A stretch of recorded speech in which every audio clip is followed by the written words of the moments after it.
Hello అండి అందరికీ welcome back to my channel. నేను మీ సంధ్య. అందరూ ఎలా ఉన్నారు? బాగున్నారా? నేనైతే చాలా బాగున్నాను అనమాట. సో ఏంటక్క మంచిగా రెడీ అయిపోయి శారీ కట్టుకొని హ్యాండ్ బ్యాగ్ వేసుకొని బయలుదేరా అని అనుకోవద్దు. నేను ఎక్కడికి వెళ్తున్నా అంటే మా ఫ్రెండ్ రిసెప్షన్కి వెళ్తున్నా అనమాట. మీరు లాస్ట్ వ్లాగ్ చూసే ఉంటారు, తన హల్దీ వ్లాగ్ అప్లోడ్ చేశాను. సో ఈరోజు రిసెప్షను.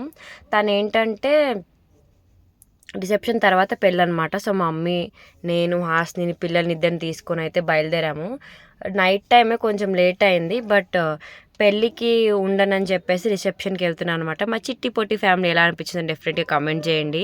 ఇక్కడ మా హస్బెండ్ నన్ను డామినేట్ చేశాడని నేను ఫీల్ అవుతున్నాను అనమాట. ఎందుకో వీడియోస్లో నాకంటే మా ఆయన నాకు ఎక్కువ అందంగా కనిపిస్తున్నాడు ఈ మధ్య. అండ్ కొత్తగా చూసేవారు ఖచ్చితంగా వీడియోని లైక్ చేసి ఛానల్ని సబ్స్క్రైబ్ చేసుకోండి.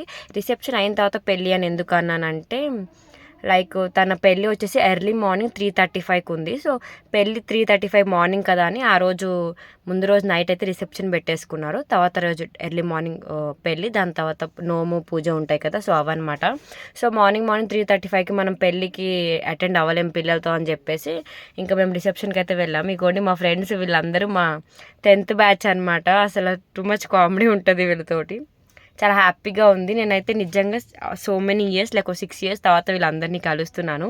మధు, గాయత్రి, అనిత, ఉస్మాన్, అనిల్ చాలా మంచి వాళ్ళు అనమాట. చెప్పాలంటే స్కూల్ టైంలో కంటే ఇప్పుడు ఎక్కువ క్లోజ్గా ఉంటున్నారు నాతో, అప్పుడు కొంచెం తక్కువ. అండ్ వీళ్ళందరూ మా ఫ్రెండ్ లావణ్యదనమాట. రిసెప్షన్ తనదే పెళ్ళి. వీళ్ళందరూ వచ్చేసి తన కాలేజ్ ఫ్రెండ్స్ అనమాట. ఇక్కడ తనకి గిఫ్ట్ అయితే తీసుకొచ్చారు. ఓపెన్ చేసి ఆ గిఫ్ట్ అండ్ అందరికీ చూపించినాక వాళ్ళు అసలు నిద్రపోలేదు, అక్కడ నుంచి వెళ్ళలేదు. సంథింగ్ లైక్ ఎలా అంటే గిఫ్ట్కి వీళ్ళిద్దరు ఫింగర్ ప్రింట్స్ వేయాలని చెప్పేసి నెయిల్ పాలిష్ ఆర్ సింధూర్ ఏదో తీసుకొచ్చి ఆ ఫింగర్ ప్రింట్స్ కూడా వేయించారనమాట. నిజంగా ఉండాలండి ఇలాంటి ఫ్రెండ్స్, అందరికీ ఉండాలి. పెళ్ళంటే లైక్ అందరూ వచ్చి అటెండ్ అవ్వడం అంటే చాలా గ్రేట్. అండ్ నాది కరోనా మ్యారేజ్ కాబట్టి నేను మా ఫ్రెండ్స్కి అంత ఛాన్స్ ఇవ్వలేదు. బట్ ఇప్పుడైనా మా ఫ్రెండ్స్ ఎక్కడైనా కనిపించినా, లేకపోతే బయట కనిపించిన, ఆన్లైన్లో ఎక్కడైనా మనకి ఇన్స్టాగ్రామ్లో స్క్రోల్ అయినప్పుడు నా ఫ్రెండ్స్ కనిపిస్తే నేను డెఫినెట్గా విష్ చేస్తాను. చాలా హ్యాపీగా ఫీల్ అవుతాను, మంచిగా రిసీవ్ చేసుకుంటాను. చెప్పాలంటే అప్పటికంటే కూడా ఇప్పటి ఫ్రెండ్స్ కాంటాక్ట్స్ నా దగ్గర కొన్ని ఎక్కువే ఉన్నాయన్నమాట. లైక్ అప్పటి ఫ్రెండ్స్ వాళ్ళందరివి నంబర్స్ ఎవరిదైనా ఇస్తే నాకు మంచిగా నా ఫోన్లో పెట్టుకొని అప్పుడప్పుడు ఫోన్ చేసి మాట్లాడుతూ ఉంటాను అనమాట. అంతేనండి, కలిసి చదువుకున్నప్పుడు ఉన్న బాండింగ్ వేరు, దూరం అయిపోయిన తర్వాత లైక్ వేరు ప్లేసెస్కి వెళ్ళి పెళ్ళి అయిపోయి సెటిల్ అయిపోయి పిల్లలతో బిజీ ఉన్నప్పుడు మనకు ఫోన్ చేసి మాట్లాడే ఫ్రెండ్స్ ఉండడం చాలా రేరు. సో అలా వాళ్ళ కాలేజ్ ఫ్రెండ్స్ అయితే ఆ ఫోటో ఫ్రేమ్ అయితే గిఫ్ట్గా ఇచ్చారనమాట వాళ్ళిద్దరిది. అండ్ వాళ్ళిద్దరి డేట్ ఆఫ్ బర్త్ అవన్నీ రాసి వీళ్ళిద్దరి హ్యాండ్ ప్రింట్స్ అయితే దాని మీద వేయించారు. వాళ్ళు చాలా హ్యాపీగా ఫీల్ అవుతుంది మా ఫ్రెండ్ వాళ్ళ హస్బెండ్. మీరు కావాలంటే చూడొచ్చు, they will feel very happy. And ఇంకా మేమైతే రిసెప్షన్ అయిపోయిన తర్వాత మేము ఇంకా లంచ్ చేసి అయితే ఇంటికి వచ్చేద్దాం అనుకున్నాం. ఎందుకంటే మార్నింగ్ 3:35 దాకా పిల్లలతో ఉండడం కష్టం అని చెప్పేసి. అండ్ నేనే అక్కడ కనిపిస్తుంది. ఆ బ్యాగ్ మాత్రం వదలలేదు, అందులో ఏం లేవులేండి, కర్చీఫ్, పాల డబ్బా తప్ప ఏమీ లేదు. బట్ అది మాత్రం వదలలేదు.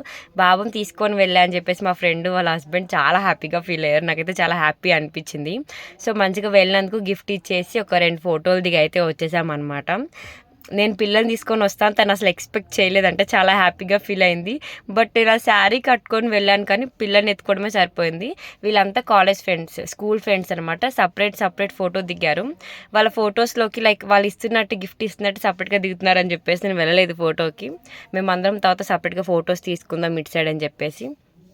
సో అదనమాట, అందరం గిఫ్ట్స్ ఇచ్చేసి ఇటు సైడ్ అయితే ఇంకా దిగడానికి వచ్చేసి, అండ్ లావణ్య వాళ్ళ మమ్మీని, వాళ్ళ అమ్మమ్మని అందరినీ పలకరించేసి కాసేపు మాట్లాడేసి ఇంకా మమ్మీని తీసుకుని అయితే వెళ్ళిపోయాను. ఇక్కడ ఫ్రెండ్స్ మేమందరం ఒక గ్రూప్ ఫోటో దిగుదాం అనుకుంటే మా ఫ్రెండ్ వాళ్ళ తమ్ముడు ఫోటో తీయమని ఫోన్ ఇస్తే ఇక్కడ అందరినీ వీడియో తీస్తున్నాడు. మళ్ళీ ఆ వైట్ కలర్ షర్ట్ వేసుకుంది ఉస్మాన్ అనమాట. తను ఒక్కడే ఉన్నాడు పెళ్ళికి, మేము ఎవరం లేము, మేము అందరం వచ్చేసాము. ఉస్మాన్ ఒక్కడే ఉన్నాడు. సో తను మేము అందరం వెళ్ళిపోతే తను ఫీల్ అవుతుంది, నేను ఉంటా అని చెప్పేసి పెళ్ళికైతే తను ఉన్నాడు అనమాట, మేము లేము. వీళ్ళందరూ లావణ్య కాలేజ్ ఫ్రెండ్స్. వీళ్ళందరికీ నేను తెలుసు అంటే లైక్ ఇన్స్టాగ్రామ్లో చూస్తాను, యూట్యూబ్లో నీ వ్లాగ్స్ చూస్తామని చెప్పేసి అందరూ వచ్చారు. నేను చాలా హ్యాపీగా ఫీల్ అయ్యాను. లైక్ కొంతమంది వెటకారంగా తీసుకున్న, వాళ్ళు మాత్రం చాలా సీరియస్గా తీసుకున్నారు. వ్లాగ్స్ చూస్తాను, బాగున్నాయని మంచి కాంప్లిమెంట్ అయితే చేశారనమాట. ఇంకా మా మమ్మీ మేము అందరం ఇక్కడికి వచ్చేసి లంచ్ చేసేస్తున్నాము. Bagara rice, aloo curry, white rice, sambar, పెరుగు అండ్ క్యాబేజ్ ఫ్రై ఇవన్నీ అయితే పెట్టారన్నమాట. నా ప్లేటింగ్ అయితే ఇది. ఆలు గ్రేవీతో కొంచెం అండ్ కొద్దిగా సాంబార్తో తినేసి ఇంకా మేము స్టార్ట్ అయిపోయాము. చాలా హడావిడిగా ఉంది భోజనాల దగ్గర, చదివింపుల దగ్గర. అండ్ కొంచెం ఫుడ్ తీసుకున్నాం ఎందుకంటే కొంచెం మసాలాలా అనిపించింది. అందుకే కొద్దిగా ఫుడ్ తీసుకొని మమ్మీని తీసుకొని ఇంకా ఇంటికి వచ్చామన్నమాట. ఈ వీడియో ఎలా అనిపించిందో కమెంట్ చేయండి. నచ్చితే డెఫినెట్గా వీడియోని లైక్ చేసి ఛానల్ని సబ్స్క్రైబ్ చేసుకొని నన్ను కొంచెం సపోర్ట్ చేయండి. Thank you for watching. Bye.